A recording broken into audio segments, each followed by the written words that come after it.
E é impressionante nós olharmos como que as palavras usadas por São Marcos na descrição da multiplicação dos pães são quase que a repetição das palavras da instituição da Eucaristia. E claro, é interessante lembrar que São Marcos escreveu o Evangelho depois da ressurreição de Jesus, é claro. Então essas palavras para os primeiros cristãos faziam ainda muito mais sentido pela proximidade com o fato. São Marcos de propósito diz, ele tomou o pão, deu graças, o partiu e o deu aos discípulos. São as palavras muito parecidas, claro, não são idênticas, mas são muito parecidas para recordar que aquele pão ali material era uma figura do pão espiritual. E por isso que no Evangelho de São João, depois da multiplicação dos pães, o que vem? O discurso do pão da vida. Vocês me procuram pelo pão material, mas eu quero dar-vos outro alimento, que não vai perecer e que vos dará a vida eterna. Então, nosso Senhor nos diz, para eu levar a vida cristã, para eu não ficar simplesmente no evitar o pecado, mas viver a santidade a que Deus me chama, eu preciso de um alimento que é a Eucaristia, a Sagrada Comunhão. A missa de hoje nos convida a desejarmos cada vez mais a Sagrada Comunhão. Nós precisamos da Eucaristia, nós precisamos da Sagrada Comunhão, da missa, sim, claro, mas precisamos também da comunhão para nos alimentar. É bom sempre recordar que a comunhão não é prêmio para os bons. Se a comunhão fosse prêmio para os bons, pobres de nós, não é prêmio para os bons. Lá no céu, Jesus vai ser o manjar escondido de que fala o Apocalipse. O banquete recompensa por aqueles que chegaram ao céu, mas aqui na terra não.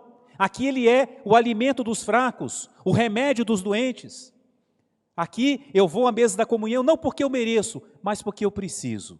Claro, com as devidas disposições, pela santidade do sacramento, mas é meu alimento. Nós precisamos da comunhão. Querem ser santos? Comunguem.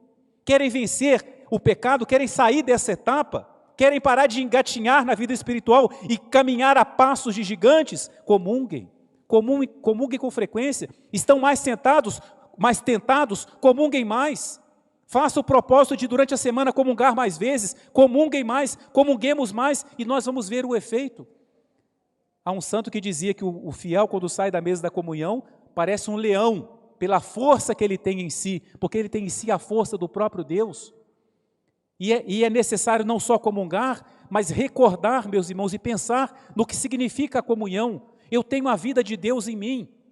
Quando eu comungo, Jesus está vivo em mim.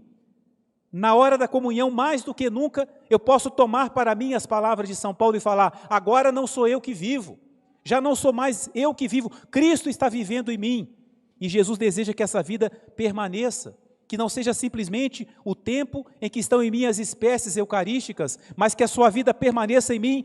Como? Pela vida cristã, pelas virtudes. Cristo quer agir em nós pelas nossas obras, pela prática da vida cristã. E a comunhão que vai ser a nossa força. Então aproveitemos esse domingo para renovar a nossa fé na Santíssima Eucaristia, a nossa fé na força da comunhão.